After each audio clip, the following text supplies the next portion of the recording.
Have you ever felt that little pang of guilt for not being a 5 a.m. person? Well, if you have, this one's for you.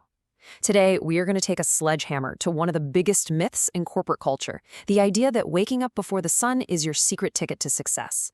We're going to break down why that's not just wrong, but actually damaging to you, your team, and believe it or not, the entire economy. Oh, you know exactly who we're talking about, right? You see those 4:45 a.m. gym selfies, the meticulously crafted to-do lists of everything they've crushed before you've even considered hitting the snooze button. It's this whole vibe built around what you could call performative exhaustion, where we treat running on fumes like it's some kind of badge of honor. So here's the big question. Does getting up at the crack of dawn actually make you a rock star performer? Or is it just a one-way ticket to Burnout City? We're about to find out, and I think the answer is going to surprise you. All right, let's dive in and put a name to the problem. Clinical psychologist and marketing expert Santiago Duran calls this whole thing the 5 a.m. delusion. And it's this really deep-seated, stubborn belief that just putting in more hours, especially those super early ones, magically equals better work. But let's get real for a second. Unless you're a baker who needs bread ready for the morning rush, or a farmer whose work literally depends on daylight, forcing a pre-dawn start time on someone who works with their brain, well, it just creates the illusion of productivity. You aren't getting the best, sharpest version of your team. You're just getting a very, very tired one. So you have to wonder, where did this crazy idea even come from?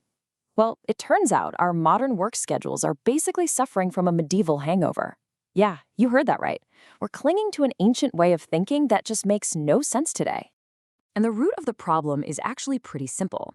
We are still operating on an old-school agrarian clock, a time when maximizing every second of sunlight was, critical for survival. But here's the thing. Your spreadsheets, your code, your marketing plans, they really don't care if the sun is up. The key metric for success today isn't how many hours of physical labor you put in, it's all about peak cognitive function.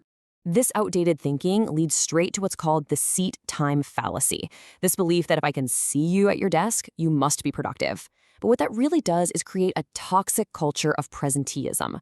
You know how it goes, people show up early, so then they feel like they have to stay late, and the whole day just bloats into this 10 or 12-hour marathon of distractions and busy work, not the deep, focused effort that actually moves the needle.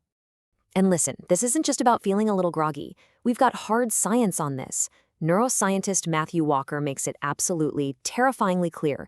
Not getting enough sleep isn't a small problem. It's a biological catastrophe. It's not some noble sacrifice for your career.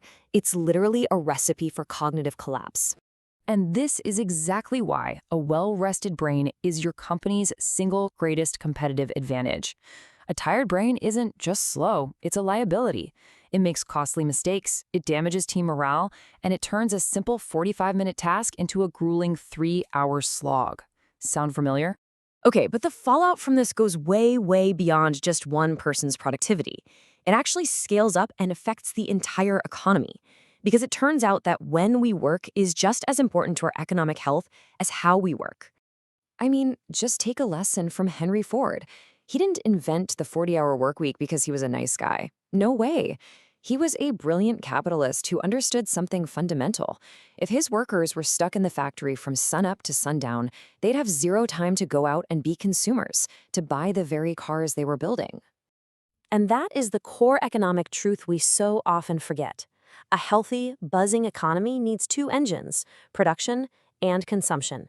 It's not enough to pay workers. They also need the time and, frankly, the energy to go out and spend that money to participate in the economy. And when you look at the numbers, it's just, wow, it's stark. Let's say you start work at 7 a.m. To get a healthy 8 hours of sleep, you really need to be heading to bed by 9 p.m.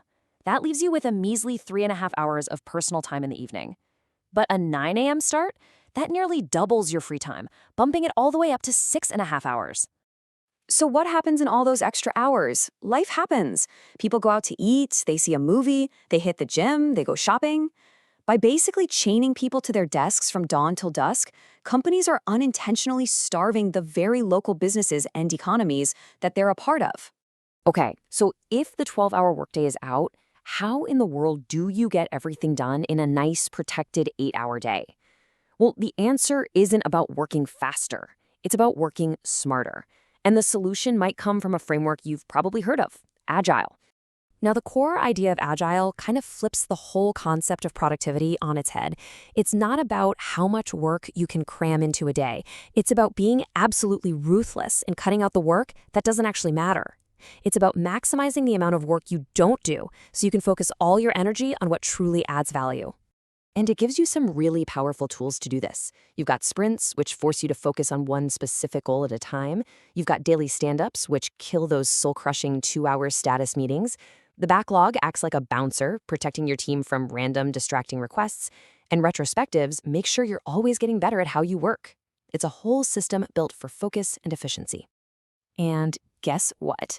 This stuff actually works. Santiago Duran, the author of our source material, shared a killer example from his time at Riot Games. By putting these exact Agile principles into practice, his team slashed a 3-week planning process down to just 5 to 8 days. That's not just a little better. That is a game-changing revolution in their output.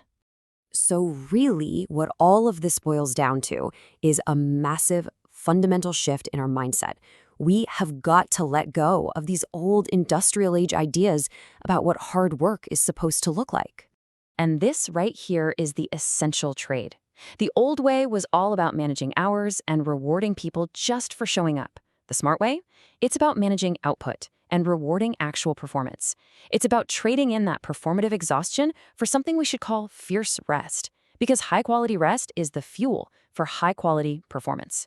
So let's be clear. A protected 9-to-5 workday isn't lazy. It's not a concession. It is a strategic masterstroke. It's a decision to create the boundaries that actually allow for brilliance to happen. And the result is sharper, more creative, and more effective teams that deliver way better results in far less time. I mean, the message here couldn't be any clearer. Waking up at 5 a.m. to clear your inbox doesn't make you a corporate hero. It just makes you a victim of an outdated, inefficient, and, frankly, unhealthy system. It's time to drop it. And that really is the final point, the most important takeaway from all of this. The single most powerful change any leader, any company can make is to shift their focus. Stop managing the clock. Start managing the output. Let your people rest. Let them live their lives. And then just watch what they become truly capable of.